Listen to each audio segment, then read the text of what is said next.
वो जो leader of the opposition है माशाल्लाह, वो जमहूरियत का सबक देते हैं दादा अबू को भूल के। भी दादा अबू को तो नहीं भूलना ना हमने। तो दादा अबू ने इस मुल्क की तबाही और बर्बादी, फातिमा जिन्ना के खिलाफ इलेक्शन लड़ना, उनके ऊपर तोहमतें लगाना, आज क्या हो रहा है? आज दादा अबू का पोता हमें क्या सिखा रहा है? जमहूरियत का सबक सिखा रहा है।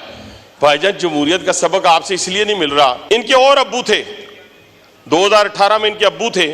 अभी कादर पटेल ने आधी बात की। भाईजान, अब्बू आपको सबक भी देते हैं, आपको मारते भी हैं, लेकिन कोई अपने अब्बू को गाली नहीं देता। कभी सुना है? जो अपने अब्बू को गाली देता है दुनिया और आखिरत दोनों में तबाह हो जाता है।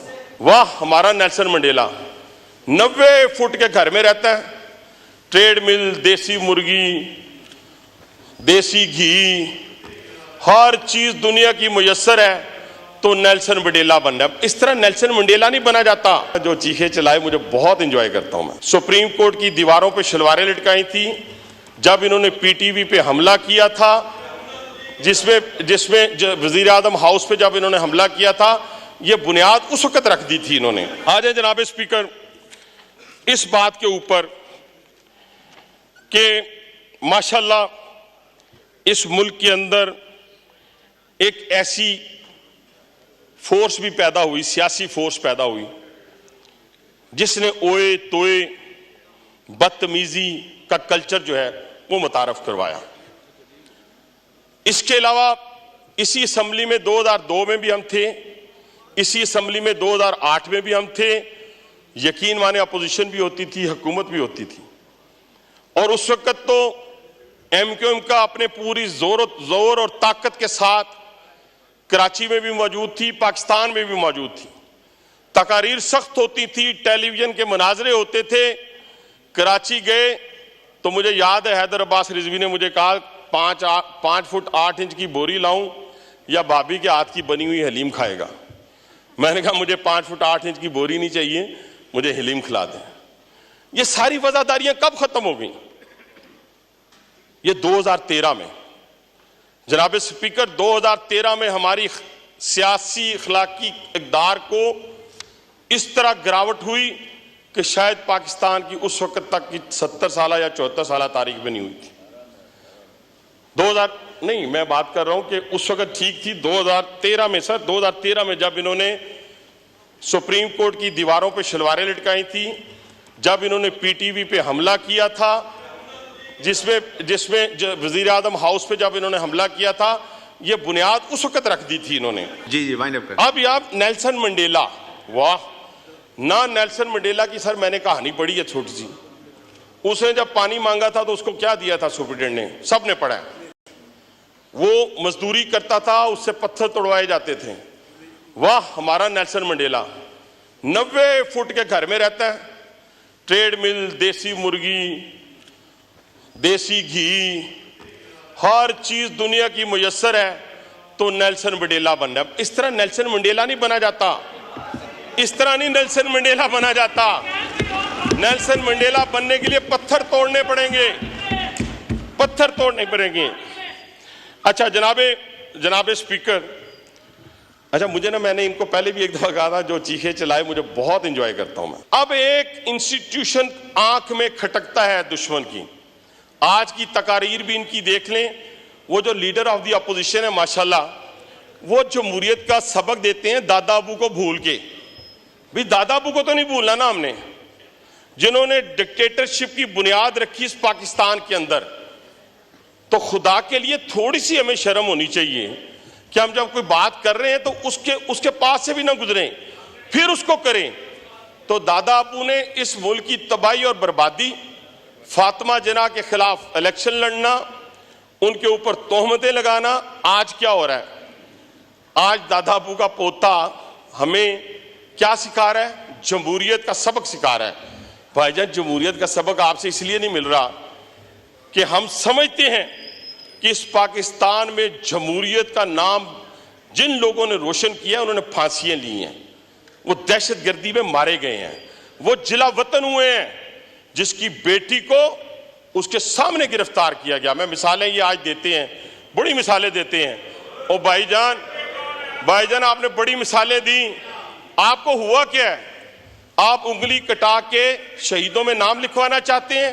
नहीं, मियां नवाज शरीफ के 3 मुकदमात में, जिसमें 2 में सजा हुई, 2 में सजा हुई, 1 में बरी हुए, ये मैं पहले की बातें कर रहा हूं, उन दोनों मुकदमात में जनाब स्पीकर किसी जगह नहीं लिखा कि मियां नवाज शरीफ ने 1 पैनी की भी करप्शन की, 1 पैनी की भी करप्शन की। ये देखें इनको क्या मसला क्या सर? इन्होंने अभी ये जो बातें कर रहे थे दादा अबू अली, उनको छोड़ देते हैं।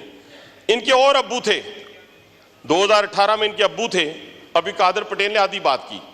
भाईजान, अब्बू आपको सबक भी देते हैं, आपको मारते भी हैं, लेकिन कोई अपने अब्बू को गाली नहीं देता। कभी सुना है? जो अपने अब्बू को गाली देता है दुनिया और आखिरत दोनों में तबाह हो जाता है, नहीं देता। ये लोग आज एक टारगेट के तहत हसन रऊफ का बयान रिकॉर्ड पे है, जो मैं 10 साल से पीट रहा हूं कि फॉरेन फंडिंग केस उठाएं, इजराइल और हिंदुस्तान का पैसा इन्होंने वसूल किया है, उठाएं, लिखा हुआ है, लिखा हुआ है। आप अंदाजा लगाएं जनाब स्पीकर, रऊफ हसन क्या कहता है? रऊफ हसन कहता है ट्विटर अकाउंट अमेरिका से हैंडल हो रहा है। अमेरिका दुनिया के अंदर झूठ की फैक्ट्रियां लगाई हैं, अरबों डॉलर इन्वेस्ट हो रहे हैं जनाब स्पीकर। किसके खिलाफ? नवाज शरीफ के खिलाफ नहीं, जरदारी के खिलाफ नहीं, जरदारी के खिलाफ नहीं, किसके खिलाफ? इस मुल्क की फौज के खिलाफ, इस मुल्क के इंस्टीट्यूशन के खिलाफ, जिनके बच्चों के लिए आज भी इन्होंने दुआ कराई है। अब दिलों के भेद तो अल्लाह ही जानता है। इनके बारे में है कि बेवजह तो नहीं है चमन की तबाहियां, बेवजह तो नहीं है चमन की तबाहियां, कुछ बाग़बां हैं बरको शरर से मिले हुए। ये वो लोग हैं जो पाकिस्तान की तबाही के हवाले से बरको शरर से मिले हुए हैं। मस्ती साहब मेरे भाई भी हैं, बड़ा अच्छा इंसान। बोले बोले बोले बस कोई गल कम दी करो यार, कोई अपने माइंड अप करें भाई साहब, माइंड अप करें। बस मैं करता हूं नहीं बांधा। जनाब स्पीकर, आखिर में सबके लिए एक पैगाम, सबके लिए, सब पाकिस्तानियों के लिए एक पैगाम, वो पीटीआई से हो, वो एमक्यूएम से हो, पीपल्स पार्टी से हो, वो पाकिस्तान मुस्लिम लीग नवाज से हो, किसी और पार्टी से हो, बलूचिस्तान से हमारे भाई दोस्त यहाँ बैठे हैं, मैं उन सब के लिए कि ये पाकिस्तान एक कश्ती के हम सवार हैं और ये पार चढ़ेगी। आप दोबारा वजीर आजम बन जाएंगे, दोबारा वजीर आला बन जाएंगे। खुदा न खास्ता अगर आपने अपने इंस्टीट्यूशंस पे हमलावर होते रहे, इस पार्लियामेंट पे हमलावर होते रहे, जजेस पर हमलावर होते रहे, आप फौज पे हमलावर होते रहे, तो फिर आप ये ज़हन में रखिएगा शायद मेरे मुंह में खाक कि हमारा नाम लेवा भी कोई ना हो। शुक्रिया। तो आखिर में बस इतनी बात से फिर दोबारा खत्म करता हूं जनाब स्पीकर कि हमें पाकिस्तानी दिल से बनना है। मैं दिल के अंदर झांक नहीं रहा किसी के भी। हमें वजारत उज़्मा अजीज थी, पाकिस्तान पे बम गिराने के लिए तैयार थे, यानी वजारत उज़्मा चली गई है, पाकिस्तान पे बम गिरा दें। वजारत उज़्मा चली गई है, मैं गिरफ्तार हो गया हूं, तो क्या करो, फिर दोबारा आग लगा देना। जनाब स्पीकर, 4 दिन पहले, इलेक्शन से 4 दिन पहले मेरी गिरफ्तारी होती है। 4 दिन पहले, 4 दिन पहले, खुदा की कसम, जिस मां ने शेरों की तरह पैदा किया था, उस वीडियो को निकालें। हमने ना किसी को गाली निकालने दी और ना ही हमने किसी को बुरा भला कहने दिया। तो वो जो आज जेल में बैठे ना, वो कहता था 25 साल क्यों हुई है, फांसी क्यों नहीं हुई। हम कभी नहीं कहेंगे कि तूने जेल के कपड़े पहने हैं कि नहीं पहने। हमें तो जेल के कपड़ों पे भी तस्वीर बनवाकर मंगवाएंगे अपने दिल की। ठहर है ना, कल किसी पे भी आ सकता है ये वक्त। इस जेन में रखें, जेन में रखें। तस्वीरें मंगवाई जाती थी कि कैदी कपड़े पहनाएं। मैं कल सुप्रीडेंट जेल से कहने लगा था, लेकिन मैंने कहा अगर मैं कहूंगा मेरे में और उसमें फर्क क्या रह जाएगा। जाओ जेल के कपड़ों के बाद, जाए ट्रेडमिल के साथ, जाए कूलर के साथ, जाए 90 फुट के घर के साथ रहे। लेकिन मैं उन अदालतों से भी मोतबाना गुजारिश है कि जब हमारी बारी आती थी तो सर में दर्द हो जाता था। खुदा के लिए, यहां तो 43 बेलें 43 बेलें एक दिन में ली गई हैं। 43 बेलें जनाब स्पीकर, 43 बेलें एक दिन में ली गई हैं। हमारी गुजारिश यही है कि इन लोगों को 9 मई के जो मुल्जमान हैं उनको कैफरे किरदार तक पहुंचाया जाए और उनके जो मास्टरमाइंड हैं वो बाहर फिर रहे हैं, 1-2 अंदर हैं, बाकी बाहर फिर रहे हैं। अगर आपने उन मास्टरमाइंड्स को अंदर नहीं करना, सजा नहीं देनी, प्रोसिक्यूशन नहीं करनी, तो फिर जो अंदर बच्चे हैं जिनके ज़हनों को इन्होंने परगंदा किया, 1.5 साल लगाकर मीर जाफर, मीर सादक और गंदे गंदे अल्फाज से नवाजा, फिर उनको भी छोड़ दें। मैं तो यही कहूंगा, वरना फिर इनको सजा दें ताकि कोई जुर्रत ना करे इस पाकिस्तान की तरफ मैली आंख निकाल देखने की।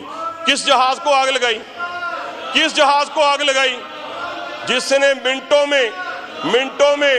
में सेकंडों में हिंदुस्तान के 8 जहाज गिरा दिए, उसको इन्होंने आग लगाई। कर्नल शेर खान के मुजस्मे को इन्होंने तोड़ा। तो मैं जनाब स्पीकर, मेरा ख्याल है कि इंशाअल्लाह आखिरी नारे के साथ कि पाकिस्तान पाकिस्तान पाकिस्तान